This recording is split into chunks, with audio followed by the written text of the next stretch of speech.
Shiviti Adonai lenegdi tamid. I have set the eternal always before me. God is at my side. I shall not be moved.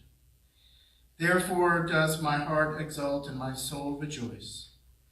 My being is secure. For you will not abandon me to death, nor let your faithful ones see destruction. You show me the path of life. Your presence brings fullness of joy, and enduring happiness is your gift. O God, you've been our refuge in every generation. Before the mountains came into being, before you brought forth the earth and the world from eternity to eternity, you are God. As for us, you turn us to repentance and say, return, you mortals. The days of our years are 70, or by reason of strength, 80 years. But 1,000 years in God's sight are but as yesterday when it is past, or as a watch in the night. Teach us, therefore, to number our days, that we may attain a heart of wisdom. And may your favor, O God, be upon us. Establish the work of our hands, that it may long endure. Death has taken a beloved soul in Robert Frederick Moskowitz, who we will refer to as Bob. Our friends grieve in their darkened world. Their silence brings lamentation. In their tears there's loneliness. Lost in their sorrow, may they find the presence of loving friends. Hear them, O God, and be with them. For Bob's love that united us in life and which death cannot sever. For his companionship that was shared along life's path and which continues through the tenderness of memory. For the gifts of his heart and mind that brought joy and happiness and is now a precious remembrance. For all these and more we give our thanks to God. In this time of grief, we listen to the voice of our sacred scriptures. It brings us the ever-new message of God's nearness. It tells us of our kinship with the Creator, in light as in darkness, in joy as in sorrow, in life as in death. Adonai mi agor ba'ohalecha mi yishkon b'har kodesh. Adonai, who may abide in your house and who may dwell in your holy mountain? Those who are upright, who do justly, who speak the truth within their hearts, who do not slander others or wrong them or bring shame upon them, who scorn the lawless, but honor those who revere God, who give their word and, come what may, do not retract, who do not exploit others, who do not take bribes. Those who live in this way shall never be shaken. Our tradition teaches us that King David wrote the 23rd Psalm as he neared the end of his days. It is a song that's filled with grace and strength, with faith and with hope. The Lord is my shepherd, I shall not want. He maketh me to lie down in green pastures. He leadeth me beside the still waters. He restoreth my soul. He guideth me in straight paths for his name's sake. Yea, though I walk through the valley of the shadow of death, I will fear no evil, for thou art with me. Thy rod and thy staff, they comfort me. Thou preparest a table before me in the presence of mine enemies. Thou hast anointed my head with oil, my cup runneth over. Surely goodness and mercy shall follow me all the days of my life, and I shall dwell in the house of the Lord forever. And now I'd like to invite David to come over so that he can share with you an additional special scriptural reading.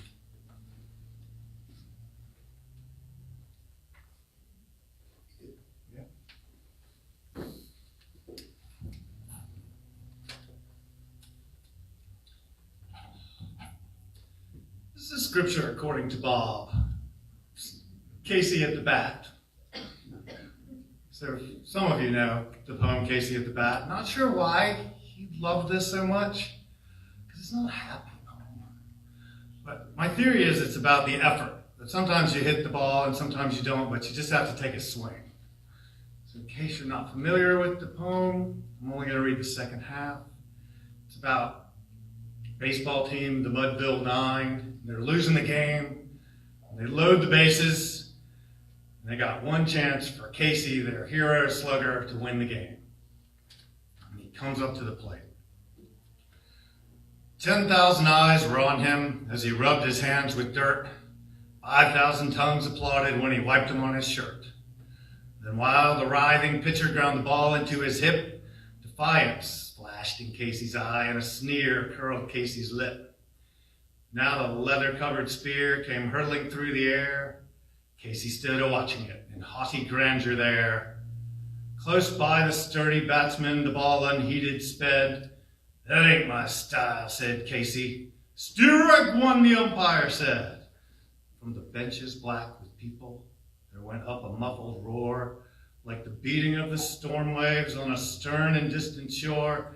Kill him! Kill the umpire, shouted one in the stands. And it's likely they'd have killed him if Casey had not raised his hand. With a smile of Christian charity, great Casey's visage shone. He stilled the rising tumult and bade the game go on. He signaled to the pitcher, and once more the spheroid flew. Casey still ignored it. The umpire said, "Strike two!" "Fraud!" cried the maddened thousands, and echo answered fraud. With one scornful look from Casey, the audience was awed. They saw his face grow stern and cold, saw his muscles strain. They knew Casey wouldn't let that ball go by again. Sneer is gone from Casey's lip. His teeth are clenched in hate. He pounds with cruel violence his bat upon the plate. Now the pitcher holds the ball, and now he lets it go. Now the air is shattered by the force of Casey's blow. Oh, sorry, pardon. Somewhere in this favored land, the sun is shining bright. The band is playing somewhere. Somewhere hearts are light. Somewhere men are laughing. Somewhere children shout. But there is no joy in Mudville. Casey, mighty Casey, was struck out. Yay.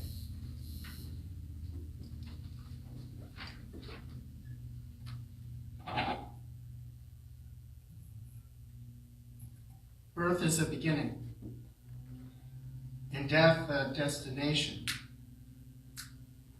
But life is a journey, a going, a growing from stage to stage, from childhood to maturity, and youth to age, from innocence to awareness, and ignorance to knowing, from foolishness to discretion, and then perhaps to wisdom, from weakness to strength, or strength to weakness, and often back again,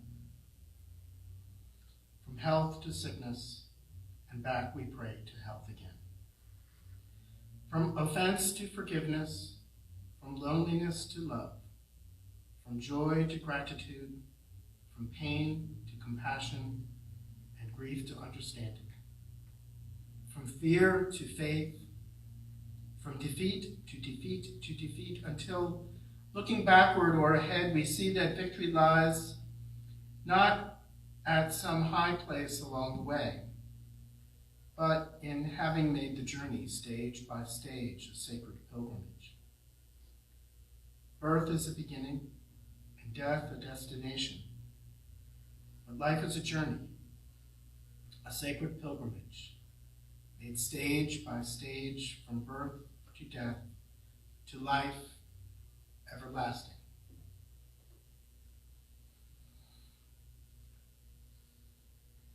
When we create things, we need tangible stuff in order to get the job done. A builder needs bricks and mortar, and an artist uses paints and canvas. It's just a feature of the creative process. Jewish tradition teaches us that this is different when it is God who is doing the creating. If you look at the beginning of our scripture, at the beginning of Torah, when God performed the acts that finished with the world's creation, God did not use touchable stuff. Rather, God used words. God said, "Let there be light," and there was light, and so on and so forth. This is a special feature associated with the divine acts of creation. Our tradition thus teaches that words have a special sacred power. They are not like other things. They are the favored raw materials of the Holy One of blessing. And so words are to be particularly cherished. This afternoon, we've come together to pay brief tribute to a dear friend, a cherished parent, who fully understood and appreciated just how powerful and how sacred words are. Bob Moskowitz made a calling and a craft from the fashioning of words.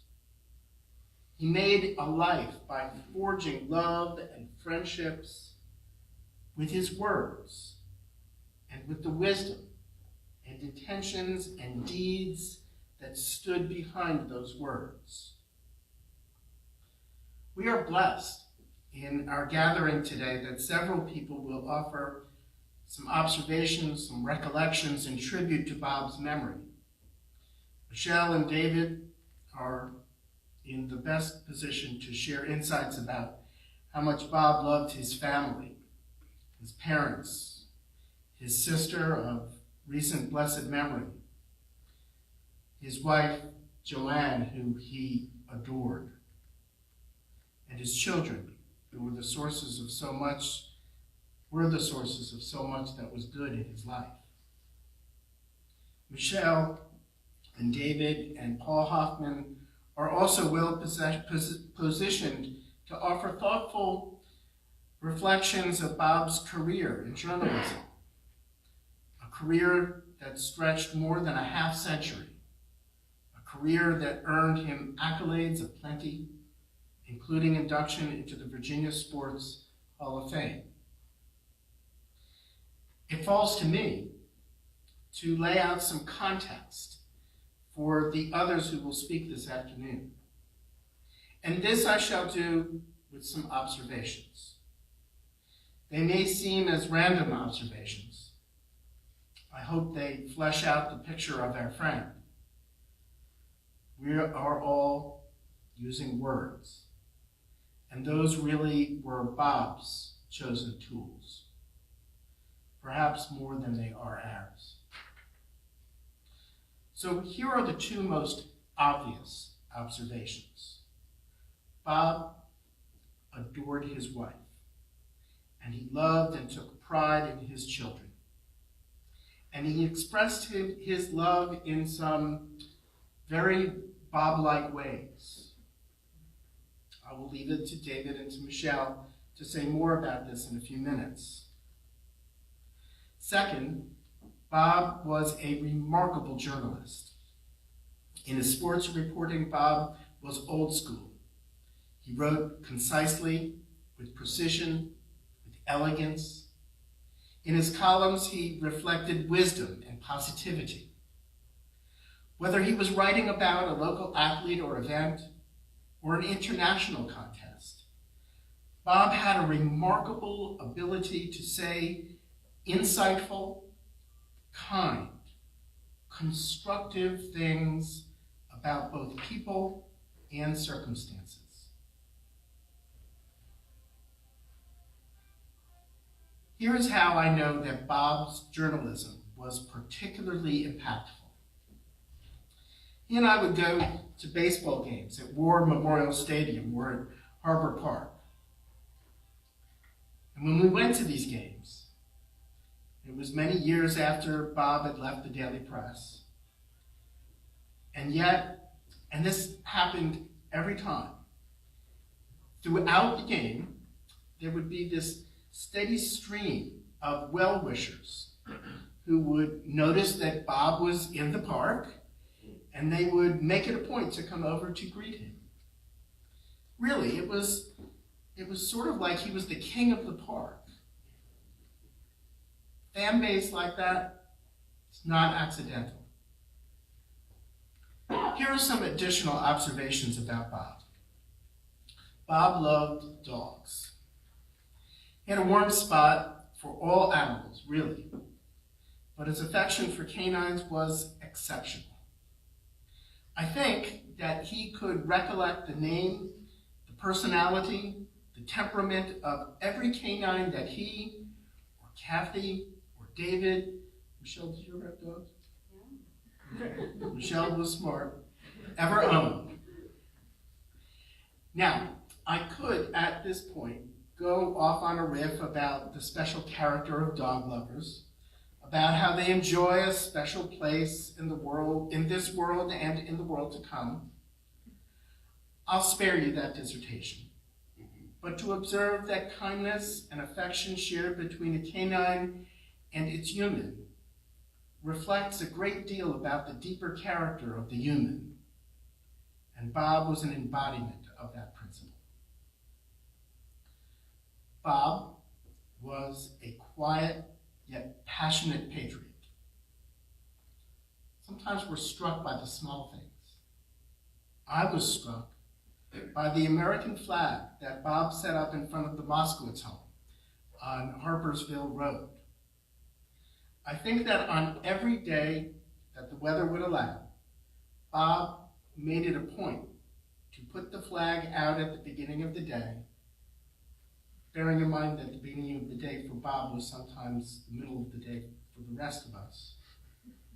But he would put the flag out at the beginning of the day, and he would bring it back inside at day's end.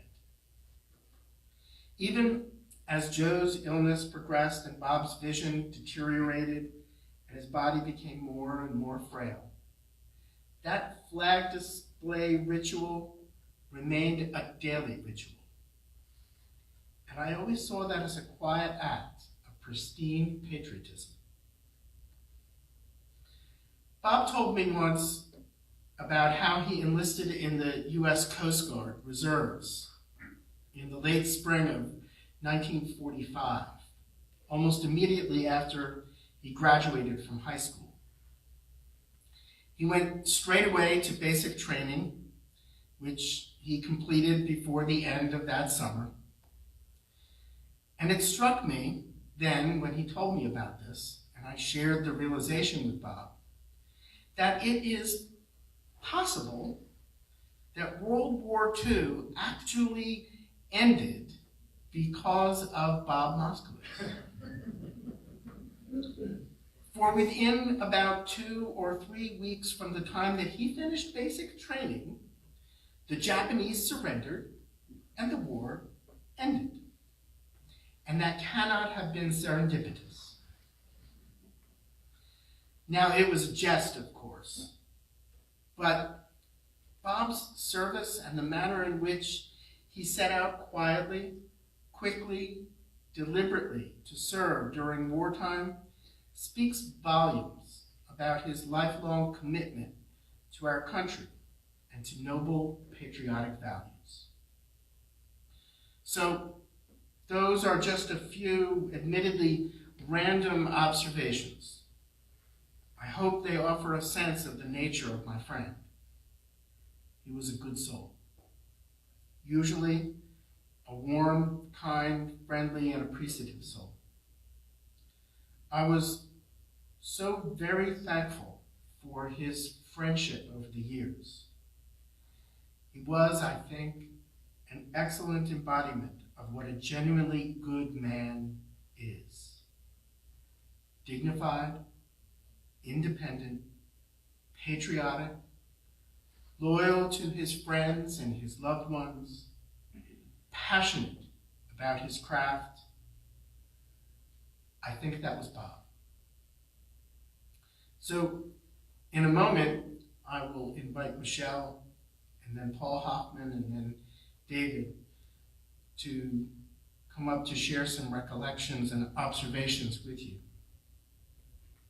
If ever you parted from an encounter with Bob, you were likely struck by his favorite benediction. And I'll finish my tribute with these words, memorable mainly because they were attached to Bob. He would say, "Drive safe. Don't forget to write. Take your pills." To which I add, Zichrono livracha, and the memory of Bob Moskowitz be an abiding blessing. Michelle?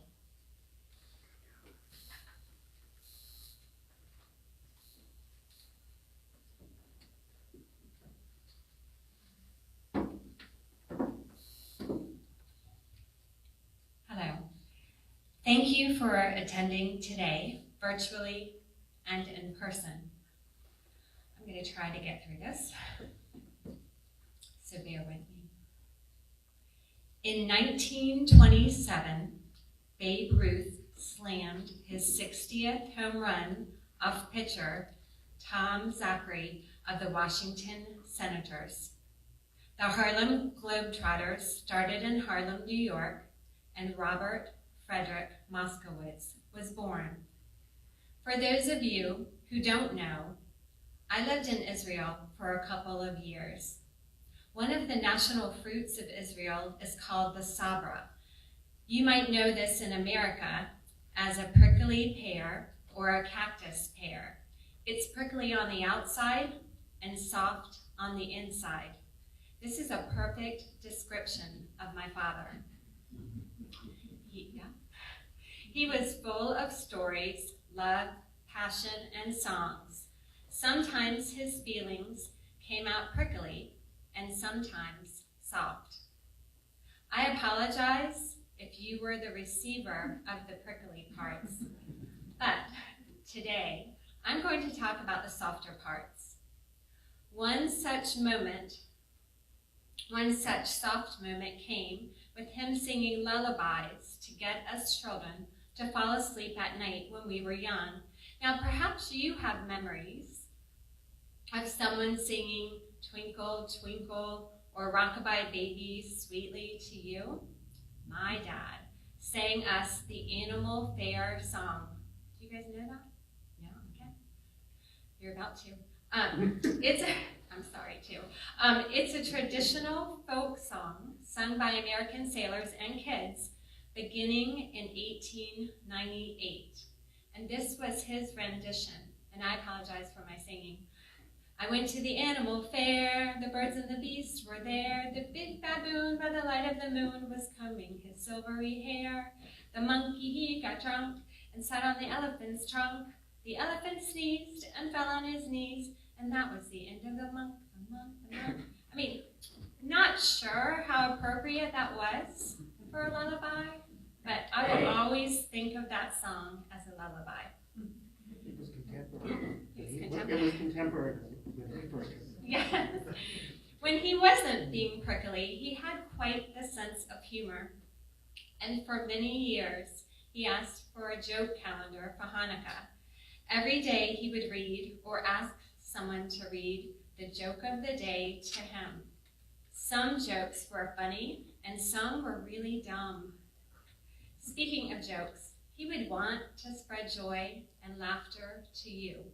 So as you leave, please feel free to grab a joke of the day in the back and pass along a smile.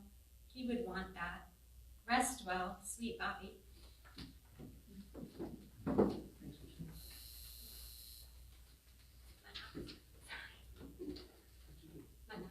Oh.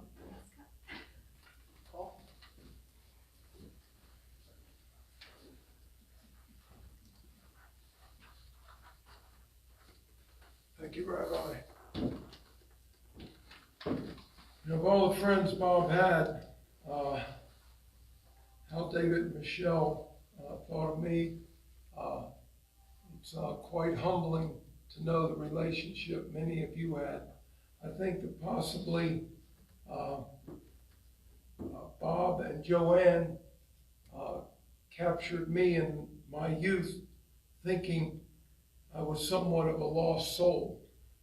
And I know there are many of you who think as an old man I hadn't changed much.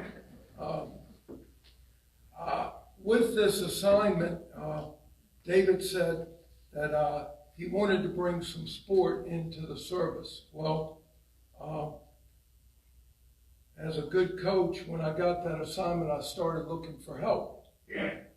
And so I called, first of all, Brian Cave, who's probably had as many discussions with Bob as any coach in the peninsula because of the years that Brian's been doing it. So Brian recalled many late night telephone calls where they were on the road or where the game got over late. And first of all, Brian said the enthusiasm which Bob answered the phone was as if he had been standing there staring at it, waiting for it to ring. And that, of course, it's already been mentioned, is Brian remarked about the sense of humor and the wit and the banner. And Brian pointed out that the best thing about Bob was he could give it, but he was more than willing to take it. And that's the mark of a true man. So to sport, Bob brought wit and humor. Horace Underwood, I called him. He had hired Bob at the apprentice school, and Horace recalled and reminded me that when Bob wrote a story, it's as if he was writing himself into it. He was community oriented. He was part of who he was writing about. And many times, Bob challenged his employer by standing up for the little guy and standing up for what he thought was right to be done, even though his employer was somewhat opposed. Bob always knew it was community first. And even when he went over to the Yorktown Crier, he became part of that. The book he wrote for William and Mary, Fourth and Gold, he poured himself into it. Community oriented. He was a veteran, as already mentioned. Bob was followed by Jimmy Heath at the apprentice school as SID. And when I spoke to Jimmy Heath, Jimmy shared a story about when his mom was struggling. And Jimmy was still working, and he called Bob for advice. And it was not just in this instance, but Bob always asked you about you before he started on his business. Jimmy said how much comfort Bob gave him when he was in a tough way with his mother's health. Even though it's always, and what was his wife's name? Whenever he talked to me, he always wanted to know about my brother Richard's wife, and I had to remind him, Vicky, that's right, Vicky. But when I talked to her, she said how much I always enjoyed the pleasure it gave Bob to hand me a set of stats at the end of apprentice school football game. And you can just see Bob getting to her with that. I don't know if you know, I had a wonderful athletic director named Horace Underwood who left me after a year at the apprentice school of all places. Hard to figure out. But then I had Bill Casto. I hope, Jimmy, you noticed that introduction. And, you know, I don't know how many of you know Bill Casto, but he has the apprentice school AD job, and he approaches it as if he was at Notre Dame. Okay? Bill Casto, big ideas. Apprentice school, athletic budget, not so much. And, I remember I had an office and there was just a partition between Bill's office and mine. And I was the witness of many a discussion of what Bill wanted as he took Bob over from Horace. And Bob was very matter of fact at letting Bill know what he could get. And this discussion would reoccur from issue to issue. And one day early, in my association with it, after 5 years, I was used to it. But early on, I'm sitting there doing some work or on the phone, and all I hear from over the partition is, "You're fired!" And out the door Bob went. And I'm, I got a little bit of a heart, and I'm, I know what Bob had done for me. And I chase out after, I go, "Bob, Bob, Bob." And he turns around, and he's got that giggle. And he goes, "Bob, don't worry about us. The only thing Bill Casto's going to do more than fire me is hire me. I'll see you tomorrow." And on he went, just a giggling. I think he worked to get under Bill's skin. And that was skin that needed to be get under.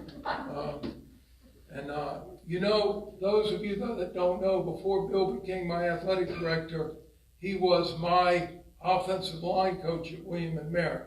So I got the hard side of Bill for years, but he's got a great heart. Personally, I'm a young coach, probably unprepared for strategy and game preparation, and I think the apprentice school recognized and convinced me that I had a heart for people, and they were willing to let the other part develop. But one particular game early, our players had played a whale of a game, and we lost. And I don't know how many people knew, but Bob knew we lost on my mistake. And I hadn't known about reporters very long, and I had a stereotypical concern that it would have to be a combative relationship between a coach and a reporter. And when I went into the post-game interview with Bob, I approached it as such. And Bob cut me off mid-sentence one time, early, and said, "Paul, I just watched the most amazing effort of a bunch of kids at the apprentice school I've ever seen. And I have seen higher paid and much more storied coaches blow a game than you.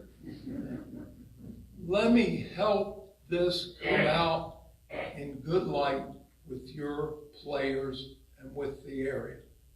And in an instant, Bob and I became friends. And it was a blessing for a young guy at the time. And so Rabbi, David, Kathy, Michelle, if we say, what role did sport play in Bob's life? I think it's more appropriate as what role did Bob play in sports life? And just like with you and your family, Bob brought humor, Bob brought his wit, he built up the community, he worked hard, and he was a kind person to deal with.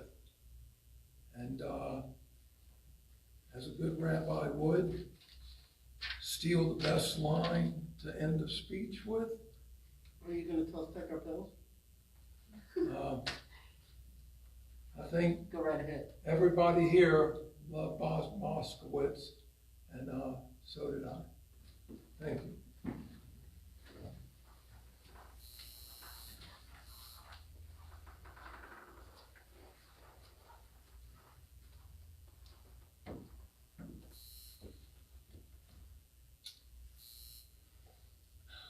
Hi, thanks for coming. Thanks for tuning in.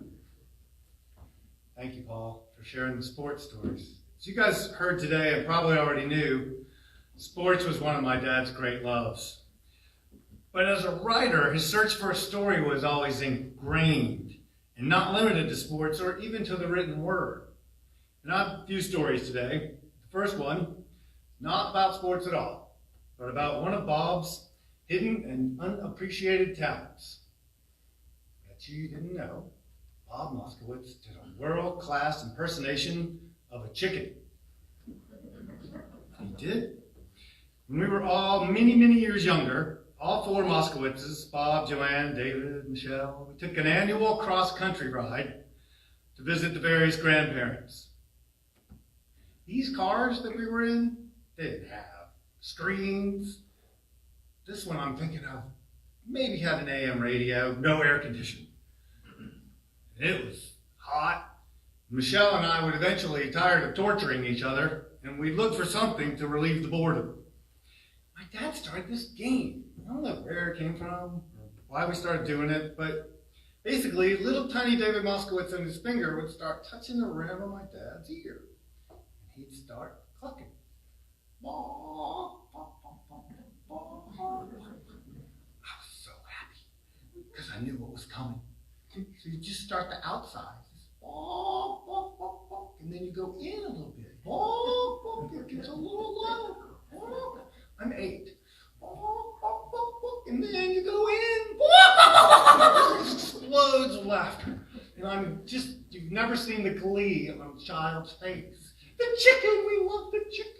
And one day, he pulled out a hard-boiled egg, and I snatched it from him and ate it. It's like the chicken laid an egg, and I got to eat it. So good. The story, in this case, is simple, but it's very effective. My kids are bored. I made them laugh. We all lived happily ever after, at least till we found a decent rest stop. And he let us do that when he was driving. I don't know how it didn't kill us, but tiny little kid fingers. So from chicken impersonations to fishing holes. My father loved to cast a line in the water. And it didn't always seem to be about catching the fish. I could watch him sit at a tiny little pond in Missouri, pole and worms and a hat. No radio, nothing. 6 hours, just throwing that thing in the water. Maybe he got 2 bites, didn't catch anything. There was something about being outside and the chance that he might catch something that helped him find his moment of Moskowitz Zen, most of the time. But I had an Uncle Ross. And Ross, every year we'd go vacation in Missouri, Ross would take us fishing. And Ross had a magic power. He stocked ponds. So that meant we could drive down some obscure little dirt road and he'd bang on somebody's door and say, "Can we fish in your pond?" Well, they'd say yes because he put the fish there. So I'm 11, and we had this really good day for me. It was a pole and a worm, and it was like the fish were jumping on the hook. I think I caught 25 catfish, just doing nothing, just pulling them and putting them out. I was so happy. It was a long day, and Bob wasn't catching too much. He was okay, but he wasn't catching any fish. And we're at the end of the day, and Uncle Ross is like, "It's time to leave." Bob is in this pond with the reeds up high, and he starts to get serious. Usually he doesn't look serious, but he's looking at something and throwing, and he's working on the spot. So Uncle starts to go to the car, and all of a sudden, you just hear these noises. He's like, "Whoa, whoa, whoa, son of a gun! Son of a gun!" And gun wasn't the word. It wasn't gun. And he stepped on this thing, and you hear this splashing, and he picks it up, and he goes, "I got you, you son of a gun." It was a 6-pound largemouth bass. Thought it was a whale. It was the most beautiful fish I've ever seen. And I remember that night, we took that fish home, and it got fried on a plate with all my catfish, and it was the best plate of food I've ever had. I can still remember what it tastes like now. We've been telling that story about the one that didn't get away ever since. The last story comes from a longtime friend of our family's, Hank Maloney. There's a picture of him out there with my mother. Hank was a character. He worked with my dad at the Daily Press. He was a great family friend. He had this big head of white hair and an even bigger voice. And he would see me, and he would say, David, you're looking good. How you doing? You keep the ball low? What? Keep the ball low. It's a baseball expression. It's what they tell pitchers to do so that people can't hit home runs. But somehow, it got translated into a universal phrase for good character or a good person. He'd say, Vaughn, she's a good woman. She's strong. She hits to both sides of the field, and she keeps the ball low. And I was like, okay, awesome. So I started doing it too, because he would say that thing about the drive safely and the right and the pills. I'm like, all right, I'll do that. But you, Mr. Man, you work on your curveball. Keep the ball low. So Friday a week ago, Bob's in the Highwood, and he's not doing real well. He's breathing, but he's scruffy looking, and he's not doing a lot of talking. But I know he can hear me. And I'm getting ready to leave. And I wanted to get something out of him before I left. So I just leaned in, I was like, Bob! And he just said, Bob, it's David, your son, the good-looking one. And he's like, and he just mumbles. Look, kind of his eyes flicker. Yeah. He could hear me. He didn't say anything. I was like, I'm not leaving. So I just leaned down. Michelle's in there too, so I know it's true. I said, hey, Bob, keep the ball low. I screamed it because he didn't have his hearing aids in. And this grin came across his face. Just this little closed grin. About 3 seconds. And you could see him in there. I'm like, there he is. How you doing? And the grin went away. It was a great way to say goodbye to my dad. That's the last thing I got out of him, and he went the next day. He was a really good guy, and he left behind a lot of stories. I'm going to leave you with a quote of one of his favorite sports writers, Grantland Rice, died in the 50s. But Grantland Rice said, for when the one great scorer comes to mark against your name, he writes not that you won or lost, but how you played the game. Good game, Bob. Kept the ball low. Say hi to Mom.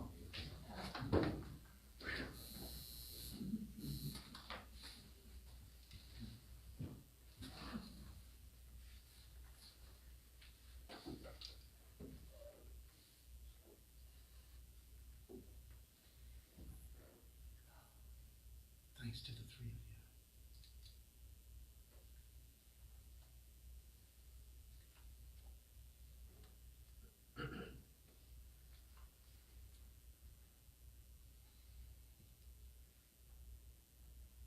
When we have done all that can be done in order to preserve life, when all effort, medical knowledge has been exhausted, our tradition calls upon us to do yet one more thing. We must affirm life and affirm memory through prayer. And so now that the life of Bob Moskowitz can be recalled with blessing, let me ask those of you who are able to please stand in our prayer for eternal life.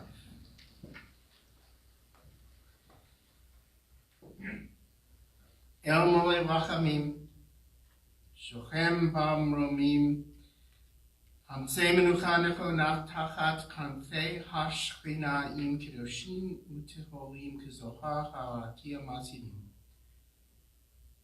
Et Nishmat Chav Erenu, Robert Frederick Moskowitz. Shalach La'olama. Ba'al harachamim yastirehu b'seter knafav ba'olamim. Bitzro hachayim et nishmato. Adonai hu nachalato. V'yanuach b'shalom al mishkavo v'no more. Amen. O compassionate God, eternal Spirit of the universe, grant perfect rest in your sheltering presence to Robert Frederick Moskowitz, to Bob, for he has entered eternity. O God of mercy, let him find refuge in your eternal presence. Let his soul be bound up in the bond of everlasting life. God is his inheritance. May he rest in peace. As we say together, Amen.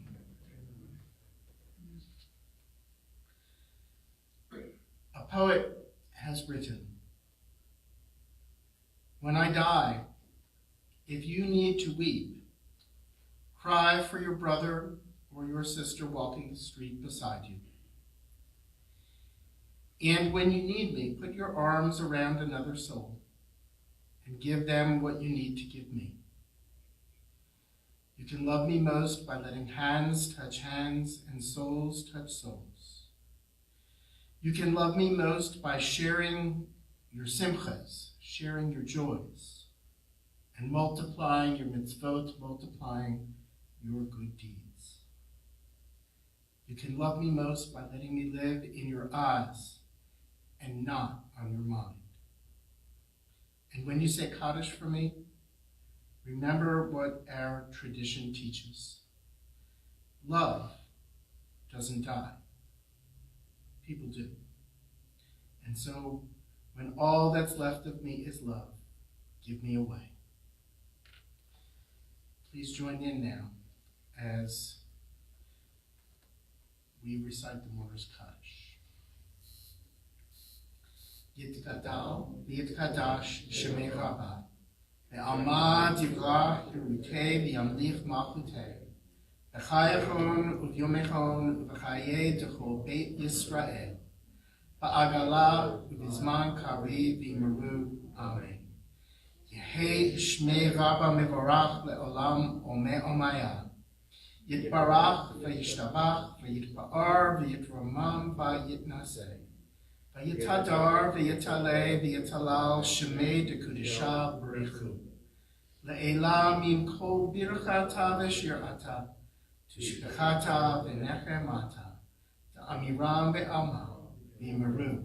Amen. Yehei shlama rabba min shemaya v'chayim aleinu ve'al kol Yisrael v'yimeru. Amen. Osei shalom b'mchoma. Hu ya'aseh shalom aleinu ve'al kol Yisrael v'yimeru. Amen. May God grant peace to those who mourn, comfort to all who are bereaved among us, as we say once again. Amen. In a few moments, I will ask those of you who are here to join me in saying a few words of benediction to David and Kathy and to Michelle. They look forward to greeting you outside, right? And I have been very studiously reminded that we are still going to be practicing social distancing. So as much as they would love to hug you, what's good, people are supposed to blink at each other, right? And remind one another to write often, take pills, and what was the other one? Drive safely. Drive safely. Drive safely. Keep the ball low. And keep the ball low. Keep the ball low. Actually, keep it low and inside. That really prevents the. Right. Okay. So now let all who are gathered here, please repeat these words after me as we speak them to Bob's family. May God console you. May God console you. With all who mourn. In Zion and in Jerusalem. So this part is mine, which is good because it's in Hebrew. Hamakom yinachem etchem b'toch sha'ar avilei Tzion v'Yerushalayim. So now let us all go forth in peace to life.